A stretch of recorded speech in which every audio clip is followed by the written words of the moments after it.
ত্রয়োদশ জাতীয় সংসদ নির্বাচনকে সামনে রেখে বাংলাদেশ জামায়াতে ইসলামী নির্বাচনী ইশতেহার ঘোষণা করেছে। বুধবার সন্ধ্যায় ঘোষিত ইশতেহারে সরকার গঠন করলে ২৬টি বিষয়কে অগ্রাধিকার দিয়ে কাজ করবে বলে জানিয়েছে দলটি। রাষ্ট্র পরিচালনায় যুবকদের প্রাধান্য, নারীদের নিরাপত্তা নিশ্চিতকরণ, প্রযুক্তি নির্ভর সমাজ গঠন, জুলাই সনদ বাস্তবায়ন ও ফ্যাসিবাদী ব্যবস্থার বিলোপসহ ২৬টি বিষয় প্রাধান্য পেয়েছে জামায়াতের নির্বাচনী ইশতেহারে। এছাড়া ৪১টি ভিশনের বিষয় ইশতেহারে সামগ্রিক আলোচনা করা হয়েছে। জাতীয় স্বার্থে আপোষহীন বাংলাদেশ এই স্লোগানের আলোকে স্বাধীনতা, সার্বভৌমত্ব ও জাতীয় স্বার্থে আপোষহীন রাষ্ট্র গঠন, বৈষম্যহীন ন্যায় ও ইনসাফ ভিত্তিক একটি মানবিক বাংলাদেশ তৈরি করা, যুবকদের ক্ষমতায়ন ও রাষ্ট্র পরিচালনায় তাদের প্রাধান্য দেওয়া, নারীদের জন্য নিরাপদ, মর্যাদাপূর্ণ ও অংশগ্রহণমূলক রাষ্ট্র গঠন করা। RICL TMX, যুগের পর যুগ স্থাপনা থাকে মজবুত। আইন শৃঙ্খলা পরিস্থিতির সার্বিক উন্নয়নের মাধ্যমে চাঁদাবাজ ও সন্ত্রাসমুক্ত একটি নিরাপদ রাষ্ট্র নির্মাণ করা, সকল পর্যায়ে সৎ নেতৃত্ব প্রতিষ্ঠা ও প্রাতিষ্ঠানিক সংস্কারের মাধ্যমে দুর্নীতিমুক্ত রাষ্ট্র গঠন করা, প্রযুক্তি নির্ভর আধুনিক ও স্মার্ট সমাজ গঠন করা।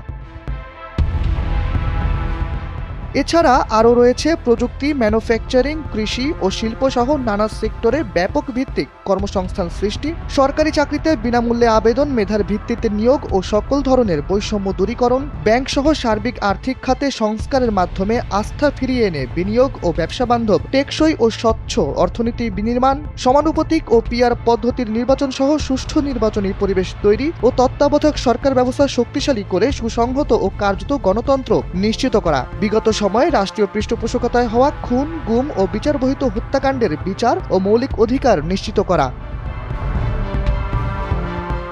অগ্রাধিকার পাওয়ার তালিকায় আরও রয়েছে জুলাই বিপ্লবের ইতিহাস সংরক্ষণ, শহীদ পরিবার, আহত, পঙ্গুত্ব বরণকারী জুলাই যোদ্ধাদের পুনর্বাসন এবং জুলাই সনদ বাস্তবায়ন করা, কৃষিতে প্রযুক্তির ব্যবহার ও কৃষকদের সহযোগিতা বাড়ানোর মাধ্যমে কৃষিতে বিপ্লব সৃষ্টি করা, ২০৩০ সালের মধ্যে সম্পূর্ণ ভেজালমুক্ত খাদ্য নিরাপত্তা এবং ৩-০ ভিশন বাস্তবায়নের মাধ্যমে সবুজ ও পরিচ্ছন্ন বাংলাদেশ গড়া, ক্ষুদ্র ও মাঝারি শিল্পের বিকাশের পাশাপাশি ভারী শিল্প প্রতিষ্ঠা, দেশি বিদেশি বিনিয়োগ বান্ধব পরিবেশ নিশ্চিতের মাধ্যমে ব্যাপক ভিত্তিতে শিল্পায়ন ও কর্মসংস্থান তৈরি করা, শ্রমিকদের মজুরি ও জীবনযাত্রার মান বৃদ্ধি এবং মানসম্মত কাজের পরিবেশ নিশ্চিত করা, বিশেষ করে নারীদের নিরাপদ কাজের পরিবেশ সৃষ্টি করা।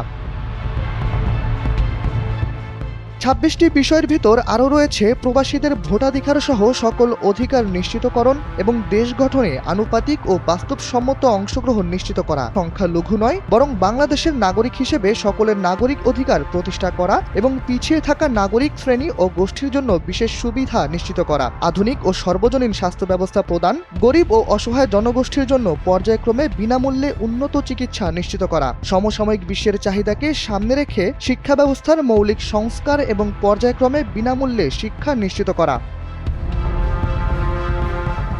এছাড়া আরও বলা হয়েছে দ্রব্যমূল্য ক্রয় ক্ষমতার মধ্যে রেখে স্থিতিশীলতা নিশ্চিত করা এবং অন্যান্য মৌলিক চাহিদার পূর্ণ সংস্থানের নিশ্চয়তা, যাতায়াত ব্যবস্থাকে ঢেলে সাজানো এবং রাজধানীর সঙ্গে দেশের বিভাগীয় শহরগুলোর সড়ক রেলপথের দূরত্ব পর্যায়ক্রমে ২-৩ ঘন্টায় নামিয়ে আনা, দেশের আঞ্চলিক যোগাযোগ ও ঢাকার অভ্যন্তরীণ যাতায়াত ব্যবস্থার মৌলিক পরিবর্তন আনা, নিম্ন ও মধ্যবিত্ত পরিবারের জন্য স্বল্পমূল্যে আবাসন নিশ্চিত করা, ফ্যাসিবাদী ব্যবস্থার পূর্ণ বিলোপে চলমান বিচার ও সংস্কার কার্যক্রমকে অব্যাহত রেখে বাংলাদেশে ফ্যাসিবাদী ব্যবস্থার পুনর্জন্ম রোধ করা, সর্বজনীন সামাজিক নিরাপত্তা ব্যবস্থা চালু করার মাধ্যমে নিরাপদ কর্মজীবন ও পর্যায়ক্রমে সকল নাগরিকদের আন্তর্জাতিক মানের সামাজিক নিরাপত্তা নিশ্চিত করা, সকল পর্যায়ে স্বচ্ছতা ও জবাবদিহিতার মাধ্যমে সুশাসন নিশ্চিত করে একটি সুখী ও সমৃদ্ধ কল্যাণ রাষ্ট্র প্রতিষ্ঠা করা।